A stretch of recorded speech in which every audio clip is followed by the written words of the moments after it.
Got a little bit of news earlier today that LSU is going to move forward this season without a former starter on the roster. Ashton Stamps is no longer with the LSU football program. Brian Kelly confirmed that on the SEC coaches teleconference just a few minutes after 10 o'clock this morning. Not earth-shattering news here. When you heard last week that Brian Kelly mentioned Ashton Stamps and Caleb Jackson as guys that they were going to try to keep capped at 4 games to protect their eligibility, that's the writing on the wall that conversation's been had, that those two players wish likely to move elsewhere. They don't want to lose an eligibility that they could perhaps use as a starter somewhere else, and that process starts. Now, some folks decide to stick it around. If we need you, I'll play. If not, I'm moving on. Some folks say, I'm out. And Ashton Stamps has obviously said, I'm out. Ashton Stamps had an interesting path at LSU. He was late into his class as a 3-star addition from Rummel, and he came in and really turned some heads early on in his time on campus. And he ended up becoming a starter as a freshman. He started 4 games for the 2023 team at corner.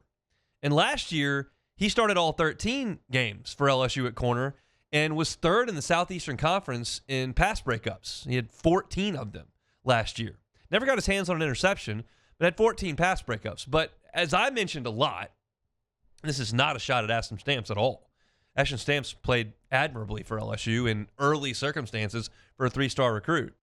But LSU did not cover well enough really the last 4 years. I've done segments on this. I talked about this after Jordan Travis went nuts against LSU in Orlando. I talked about it. Then when LSU couldn't cover late in the game against USC last year, I talked about it. And I had been adamant, like, this is not the standard that LSU has played to. And Corey Raymond went about changing that. He went and got Mansour Delane, who is well on his way to an All-American season that is going to end in a first-round draft choice. He has been sensational. He went and got DJ Pickett, who was the #1 cornerback in the country coming out of high school. And he's worked his way into the lineup. And P.J. Woodland is kind of taking the route that it looked like Stamps was going to take as the 3-star, maybe a little bit undersized corner who's a pretty good athlete that gets his way to the field. And Stamps didn't play in the opener on defense and played 18 snaps against Louisiana Tech on defense and didn't play on defense after that. So Stamps got beaten out. I don't have another way to say it. And LSU, despite its faults, they are struggling on the offensive line. They do not run the ball well. They don't pass protect all that well. Wide receivers aren't making explosive plays. The quarterback's been a little bumpy here and there. Run game's gotten after them a little bit against Ole Miss and against Vanderbilt. They've covered pretty well, especially on the corners. And Stamps has not been a part of that. So, yeah, like Ashton Stamps could play 3 more games on this team, and he would still have a red shirt. And there aren't that many more games left. You got to play Texas A&M. You got to play Bama. You got to play Arkansas. You got to play Western Kentucky. You got to play Oklahoma. So there's not a lot left. He could theoretically play 3 more games, but obviously Ashton Stamps has made the decision. I've been beaten out here. I don't want to be on this team anymore. I'm going to move on. I don't know that for a fact. It appears to me to be the situation based on what Brian Kelly has said the last 2 weeks. I think Ashton Stamps is a functional SEC player at corner, and he's a 3rd-year player. Is he ever going to be a star at LSU? I think the odds are probably against that, and you very, very likely have P.J. Woodland and DJ Pickett back next year, although that's always up for debate and up to chance when you get into a transfer portal season. But as long as Corey Raymond is there, and I've said this, as long as Corey Raymond is in Baton Rouge, LSU at defensive back is going to bring in and develop talent. He's just very, very good at that.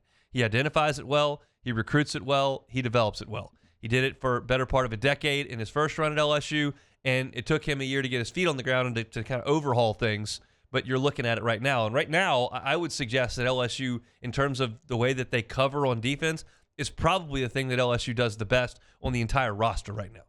That's kind of where I am. And Ashton Stamps obviously is going to look elsewhere. I should say I'm incorrect. I just realized this on the stat sheet, so let me correct myself. He could not play in 3 more games. He's only played on defense 1 game. He has played 2 games worth of special teams. So he's played 3 games. he could only play one more to preserve his red shirt. So I misspoke in the beginning of that segment, caught myself there. Stamps would only be eligible to play one more game to keep his red shirt. Obviously not interested in that, so he's going to move on and likely look elsewhere moving forward. Shea Dixon from On3 had that earlier today. Brian Kelly confirmed it. So Ashton Stamps moving on from LSU's program. But if you look at LSU as far as at defensive back, Delane will be gone after this year. Pickett be a sophomore next year. Woodland be a sophomore next year. Marcus Cooley, who's played safety and can play a little bit nickelback as well. He is a redshirt sophomore on this team, so that's a guy who's got more eligibility to play with. And you just count on Corey to continue to bring guys in and to give a look at guys and to develop guys. And you look at behind those guys at this point, there's nothing that's proven, but again, that's just a trust thing that I have in Corey Raymond to go ahead and make sure that those guys continue to develop. So you look at Aiden Anding, who was the number one cornerback in the country in the state of Louisiana entering this season. That's a guy you would look to. Jakeem Jackson still has a couple years of eligibility. He hasn't gotten to the field on this team. And then Michael Turner is a redshirt freshman who has not made an impact in his short time on campus. So you're going to need to continue to recruit high-level corners. You're doing that in this current class right now. They have gone out, obviously, to California. I mean, Corey Raymond has a national recruiting brand. That's just very evident. And he's going to be able to go and get national cornerbacks. And so in this class, you've got Haven Finney, who comes from Sierra Canyon out in Southern California. That's a guy that they're very high on, who is right out of the Corey Raymond playbook at 6'2". That's a guy that you feel very, very good about with your evaluation of him. Aiden Hall, probably a safety in this class, but that's another defensive back that they like in this class, and you're going to have to go out and add another corner, and then you're going to have to go into the portal and add more corners. But as I sit here, it's just not one of those deals. Like, that is so far down the list of things that I'm concerned with this LSU program. It's like towards the top of the list in things that I'm confident in this program, that LSU is going to be just fine at cornerback. And if you return next year with P.J. Woodland and D.J. Pickett as your two outside corners, I think that's a really good foundation to start from, because those two guys have played really well, and this is their first year as starters, or guys that play a consistent amount, and they've played very well. So Ashton Stamps will move on. You get the sense that Caleb Jackson's time carrying the football at LSU is probably done, though that wasn't addressed today. You just put him in that bucket with Ashton Stamps. We'll see. Things happen, and you never know what goes on between now and when the portal opens in December, between now and when the spring portal opens after spring football, and then, of course, by the time we get to Labor Day next year, all bets are off. But you just work with what you know, and that's kind of what we feel like at this point. The only other noteworthy happenings from LSU today on the conference call was the update on Bernard Gooden and Whit Weeks. Bernard Gooden did do a little bit on the practice field yesterday. Brian Kelly said he did some individual, did some team stuff as well. They're easing him back in. He didn't give a designation. We'll get that tonight on the Wednesday injury report. Bernard Gooden was eased back in. Whit Weeks right now is in a boot, and he's not able to put weight on his foot ankle area. It's got that bone bruise.